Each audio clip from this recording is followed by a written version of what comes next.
Nah, ikhlas itu karakternya adalah tersembunyi. Hanya yang ngalami dan Allah yang tahu dia ikhlas atau tidak. Maka kita tidak bisa memberi label orang, nuduh orang dia tidak ikhlas atau wah dia sudah ikhlas. Jadi ini salah satu cirinya ikhlas. Jadi ikhlas itu dimensi paling rahasia. Kata Syekh Junaid Al-Baghdadi, ikhlas adalah rahasia antara Allah dan hambanya. Tidak ada malaikat yang tahu dan bisa mencatatnya. Tidak ada setan yang tahu dan bisa merusaknya. Tidak ada hawa nafsu yang tahu lalu memalingkannya, membengkokkannya. Malaikat mencatat amal yang kelihatan dicatat. Tapi niat, motif dalam hati kita ikhlas atau tidak, hanya Allah yang tahu. Nah ini kata Syekh Junaid Al-Baghdadi. Jadi dia memang sangat rahasia. Orang itu bisa kelihatan sangat ikhlas padahal tidak.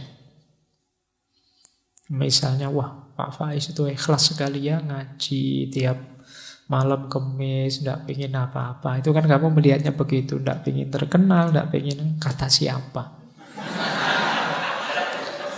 Ya kan? Kamu kan tidak bisa menilai hanya wah, dari kelihatan luarnya. Kalau urusan ikhlas, jadi hanya kalau tentang saya ya hanya saya dan Allah yang tahu. Ya untunglah Allah itu sayang sekali sama kita ya. Aib-aib kita itu tidak dibongkar mentah-mentahan kayak kalian bongkar aibnya musuhmu di medsos-medsos itu. Kalau Allah sebaper itu habis kalian. Jadi kamu mungkin tidak berani keluar rumah sudah. Baik, jadi ikhlas itu berarti tersembunyi. Maka dia tidak bisa jadi komoditas kebencianmu atau kecintaanmu pada seseorang. Pilihlah tokoh ini orang ini paling ikhlas loh dia itu. Ya dari mana melihatnya? Karena ikhlas atau tidak, hanya Allah dan yang bersangkutan yang tahu. Jadi ini karakter pertama dari keikhlasan. Dia tersembunyi. Kedua, nah ikhlas itu kalau ini saya ambil dari Syekh Imam Haris Al-Muhasibi. Diingat-ingat ikhlas itu tidak untuk yang mubah, yang makruh atau yang haram. Pak saya itu bohong tapi saya ikhlas kok Pak. Nggak iso. Haram ya ndak ono hubungannya sama ikhlas. Saya tahu yang saya lakukan ini tidak boleh Pak, tapi saya dengan tulus melakukannya. Ikhlas Pak, enggak. Jadi kata Imam Haris Al-Muhasibi, perbuatan mubah yang tidak diniati mendekatkan diri pada Allah. Ini maksudnya misalnya minum, makan, itu kan mubah. Tidak ada hubung Pak, saya makannya ikhlas sekali loh Pak. Kecuali kamu ada niat yang kamu hubungkan dengan Allah. Pak, saya makan ini Pak, biar kuat ibadah Pak.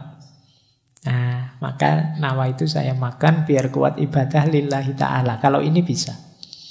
Tapi kalau tidak kamu niati untuk mendekatkan diri pada Allah, ya tidak ada hubungannya dengan ikhlas tidak ikhlas. Perbuatan makruh dan haram tidak mungkin dilakukan dengan ikhlas.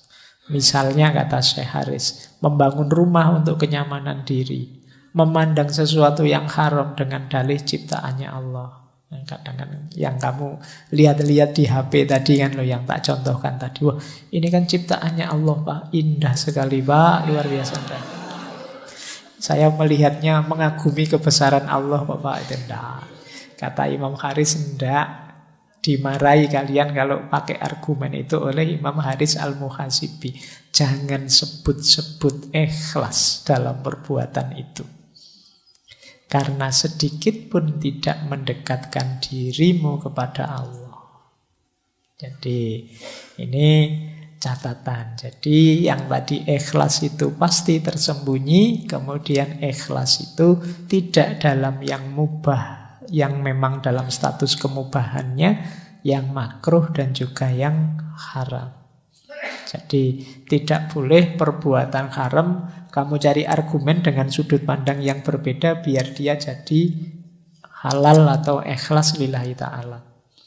Pak, saya nyogok ini biar orang jahat-jahat yang mau nyogok itu tidak jadi masuk, biar saya saja yang masuk. Saya kan orang baik, misalnya. Nah ini tidak haram, itu ya tidak bisa kita ambil perspektif apapun karena zat perbuatannya sudah haram.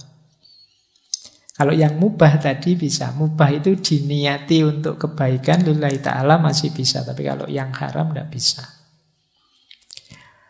Baik, jadi ini karakter kedua. Jadi ikhlas itu tidak untuk yang makruh, yang haram, dan mubah yang tidak diniati untuk mendekatkan diri pada Allah. Nah, buahnya ikhlas sekarang. Ini saya ambil dari Syekh Yusuf Al-Qaradawi. Syekh Yusuf Al-Qaradawi dalam kitab beliau Fit Thoriq Ilallah, An-Niyah wal Ikhlas. Ini saya sebut sumbernya, pengarangnya. Maksud saya ini kan mahasiswa-mahasiswa semua. Kalau ada yang ingin ngecek kitabnya silahkan, mungkin berkepentingan untuk bikin tulisan. Buahnya ikhlas itu antara lain jiwamu tenang. Kalau kamu fokusnya hanya Allah saja, yakinlah bahwa Allah tidak mungkin mengecewakanmu. Beda dengan yang lain. Kalau orientasimu Allah saja, jiwamu pasti tenang. Kalau jiwamu tenang, rohanimu kuat. Mentalmu tangguh. Tidak mudah terpengaruh. Kalau kamu rohanimu kuat, jiwamu tenang, istiqomah jadi mudah. Ini 2 minggu yang lalu kita membahas istiqomah ya. Berarti di antara tipsnya untuk bisa istiqomah apa? Ikhlaslah. Orang itu sulit istiqomah biasanya ketika ada motif lain dari kebaikan yang dilakukan. Misalnya kalian istiqomah sholat duha misalnya. Terus niatnya, kata guru saya Pak, sholat duha itu sekian hari, sekian puluh hari, nanti mesti ada rezeki datang tidak disangka-sangka. Min haitsu la yahtasib. Oh, terus kalian istiqomah berbulan-bulan duha. Kamu tunggu mana ini rezeki yang min haitsu la yahtasib ini kok tidak muncul-muncul. Akhirnya terus kamu jadi malas lagi. Istiqomahnya putus-putus. Coba kemarin lillahi ta'ala saja lebih aman. Lebih mudah istiqomah. Jadi memudahkanmu istiqomah itu ikhlas. Maka kebaikan apapun, ayo dinawaitui lillahi ta'ala. Lebih nyaman untuk jiwa kita, lebih mudah untuk kita istiqomah.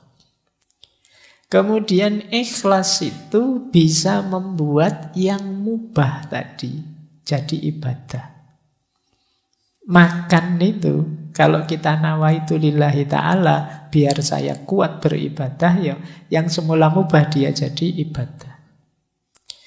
Kamu jogging pagi-pagi, jalan kaki, biar apa? Biar sehat Pak. Kalau saya sehat nanti saya ibadahku tambah berkualitas, tambah bangun malam kuat, tambah. Ini yang semula mubah saja dia bisa bernilai ibadah.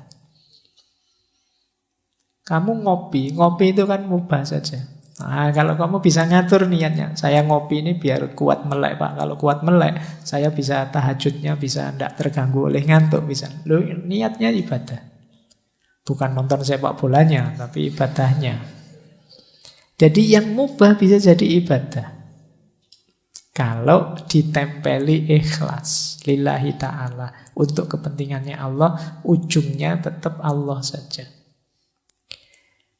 Kemudian bahkan keinginanmu untuk ikhlas, nawaitu ikhlas itu sudah ada pahalanya sebelum dilakukan, bahkan sebelum tuntas pun sudah ada keutamaannya, ada pahala-pahala dari Allah. Niat baik saja itu kan sudah pahala. Ya niat yang baik itu kan ya niat lillahi ta'ala. Jadi sebelum dijalankan kebaikan itu masih dalam bentuk niat saja untuk Allah, itu sudah pahala. Apalagi sudah dijalankan. Kemudian tentu saja ikhlas itu membuahkan pertolongan dan perlindungan Allah. Kalau ini sisi vertikal. Sisi horizontalnya apa? Membuat kita kuat, teguh saat ada kesulitan. Jadi makanya orang itu yang orientasinya Allah saja, kesulitan apapun tidak membuat dia gelisah.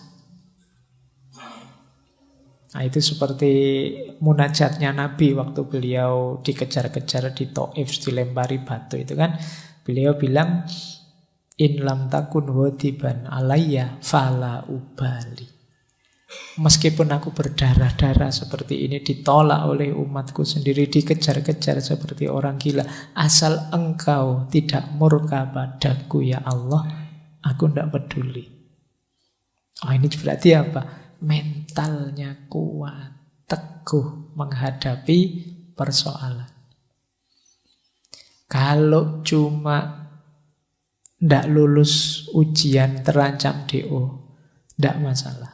In lam takun wadiban alayya fala ubali ya Allah. Tapi kalau tidak lulusmu karena malas, ya Allah marah. Jadi lakukan kebaikan semaksimal mungkin.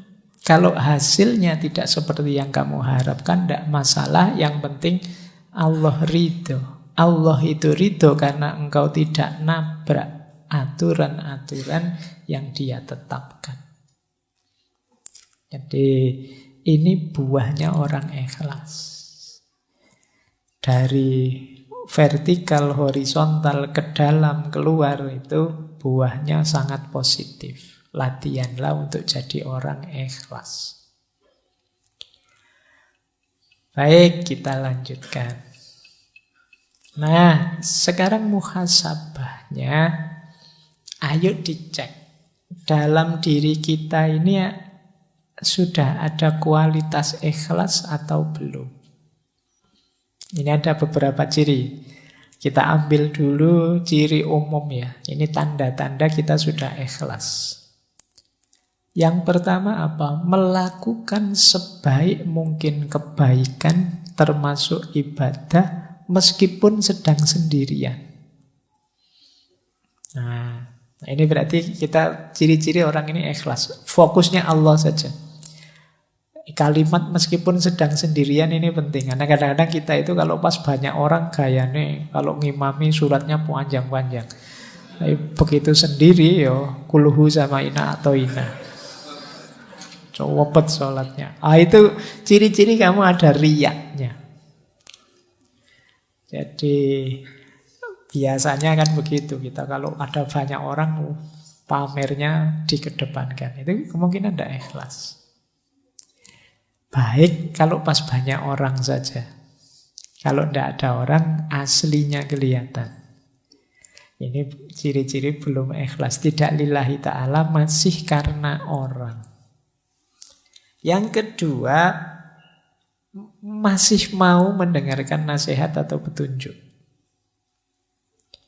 Orang itu ketika ingin dekat dengan Allah, ingin perjalanannya lurus menuju Allah, itu biasanya takut salah jalan, takut tidak diridhoi Allah. Ini membuat dia tidak berhenti belajar. Ketika dia tidak berhenti belajar, ya dia terbuka terus untuk memperbaiki diri, biar tambah dekat dengan Allah, biar tambah dekat dengan Allah. Jadi cirinya orang ikhlas itu semangat belajarnya tinggi. Kenapa? Dia ingin lebih baik, lebih dekat terus pada Allah. Khawatir keliru, jangan-jangan mulutku saja yang lillahi ta'ala, tapi perbuatanku belum. Maka dia berusaha terus-menerus untuk belajar. Yang ketiga, orang ikhlas itu tidak ingin menonjol dan tidak suka dipuji. Nah, ini mungkin mirip kita ya, cuma dibuang tidaknya. Kita kan ingin selalu menonjol, ingin selalu unggul. Kalau dicueki kita marah-marah. Jadi kalau ada yang muji, senang. Nah, ini kemungkinan ya kebaikan yang kita lakukan karena orang. Kan sekarang kita melakukan apapun kan kita posting itu kan. Kita foto, kita posting biar orang tahu. Itu kalau tidak ada yang jempoli, tidak ada yang muji, tidak ada yang kita mungkin sedih sekarang. Sudah posting 1 hari lebih loh ya, ini kok yang jempoli cuma 2 misalnya. Ya. 2 itu pun ya cuma teman satu kamar. Nah kita sering begitu, kamu gelisah melakukan, kamu nunggu dipuji orang. Nah, padahal teman satu kamarnya 3, berarti yang satu nggak jempoli juga. Nah kita ingin hari ini kan peradaban hari ini tuh peradaban yang sering saya sebut istilahnya FOMO itu kan, fear of missing out. Kita khawatir hilang, ingin kelihatan terus, ingin menonjol terus. Melakukan kebaikan kalau tidak diposting kan kita rasanya ada yang kurang. Kadang-kadang sholat saja kan kita posting, berangkat ke masjid nih, terus nanti di depan sana. Ya kan, terus duduk paling depan nih misalnya, terus wah, terus gitu. Kadang-kadang sholatnya pun kamu taruh HP-mu di syuting, ngaji juga begitu kamu. Ingin selalu kelihatan. Nah, baik, orang ikhlas itu tidak ingin menonjol, tidak suka dipuji. Bahwa orang muji monggo saja, itu bukan yang saya kejar. Bahwa saya kok kelihatan unggul, kelihatan menonjol di antara yang lain, tidak masalah. Tapi itu bukan target. Kemudian selalu muhasabah. Tidak merasa sudah paling benar, sudah paling ikhlas, sudah paling nomor 1. Dan yang terakhir, lebih suka beramal diam-diam, secara rahasia. Nah, tidak suka pamer itu. Ini memang agak kebalikan peradaban hari ini. Peradaban hari ini itu orang selalu ingin kelihatan. Mungkin juga mental kita itu, kalau kita kan sering kalau ada apa-apa, tidak ada fotonya hoax, tidak ada videonya hoax. Jadi akhirnya bawah sadar kita itu melakukan apapun ada fotonya, ada videonya. Jadi mungkin peradaban hari ini itu bisa kita sebut peradaban riya. Pamer terus apa-apa pengen dipamerkan. Ini agak hati-hati ya, ini untuk jiwa kita agak masalah orang yang selalu ingin pamer. Kata Syekh Zunun Al-Misri lebih tegas lagi.